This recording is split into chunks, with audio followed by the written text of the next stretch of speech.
Hello guys, আসসালামু আলাইকুম। কেমন আছো তোমরা সবাই? আশা করি সবাই ভালো আছো। তো এখানে দুপুরে রান্না বান্না নিয়ে আসলাম। আজকে রান্না করব সবজি দিয়ে তেলাপিয়া মাছ।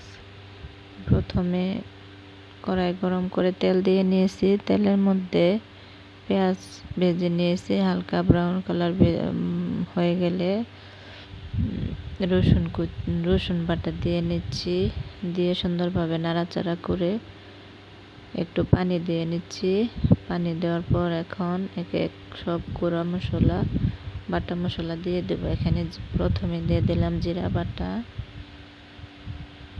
তারপরে গুঁড়া মশলাগুলো দিয়ে দেব। এখন দিয়ে দিলাম লবণ, তারপর দিয়ে দেব হলুদ গুঁড়ো, পরিমাণ মতো সবগুলাই এখানে দিয়ে নিচ্ছি। তারপরে দিয়ে দিলাম ধনিয়া গুঁড়া, তারপরে দিয়ে দেব মরিচের গুঁড়া। সবগুলো দিয়ে সুন্দরভাবে নাড়াচাড়া করে নেব। মশলাগুলো হালকা কষানো হয়ে গেলে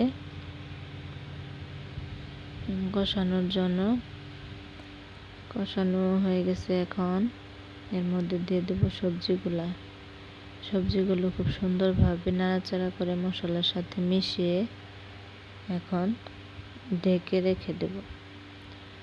তো এটা হচ্ছে ধুন্দুল আর আলু। ধুন্দুলের থেকে আরও পানি উঠবে, সেজন্য এখানে কম পানি দিলাম।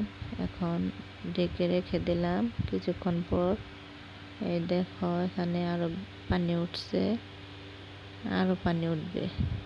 সব সবজিগুলো সুন্দরভাবে নাড়াচাড়া করে আরও কিছুক্ষণ ঢেকে রাখবো কষানোর জন্য।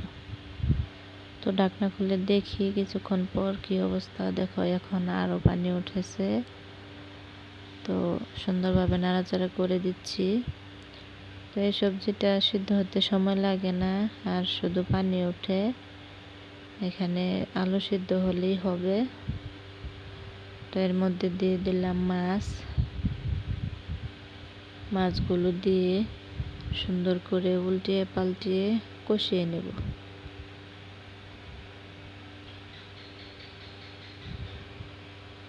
তো এখানে এগুলা তেলাপিয়া মাছ আমি ভেজে রাখছিলাম, এখন এখানে দিয়ে দিলাম।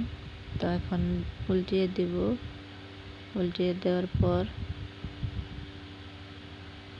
একটু ঝোলের জন্য পানি দিয়ে দেব।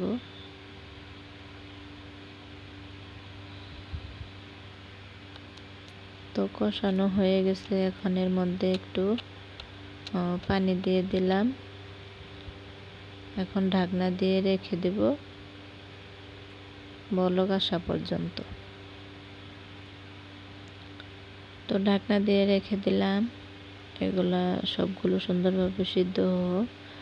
তো আর একটু ঢাকনা খুলে দেখি এখন কি অবস্থা। তো ভালোই অনেক পানি টেনে আসছে। তরকারি প্রায় শেষের দিকে।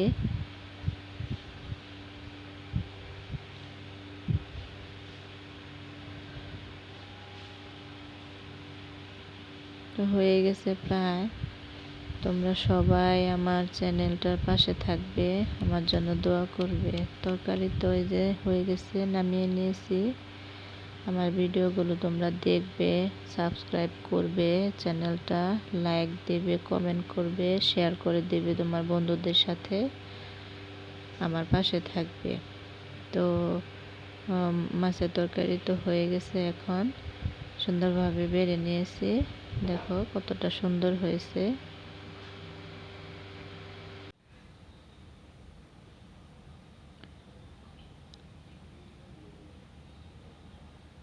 তো দেখো এখানে একটা আম নিয়ে নিলাম। এটা আমাদের গাছের আম। দেখো তো বড়, আমার হাতের সমান, প্রায় এক হাত, আমার হাতের সমান। তো আমটা ছিলে নিলাম। তো ওই ছোট দুইটা কিনা আর এই বড়টা গাছের আমগুলো ছিলে নিলাম। দেখো আজকের মতো এ পর্যন্তই। আসসালামু আলাইকুম, আল্লাহ হাফেজ।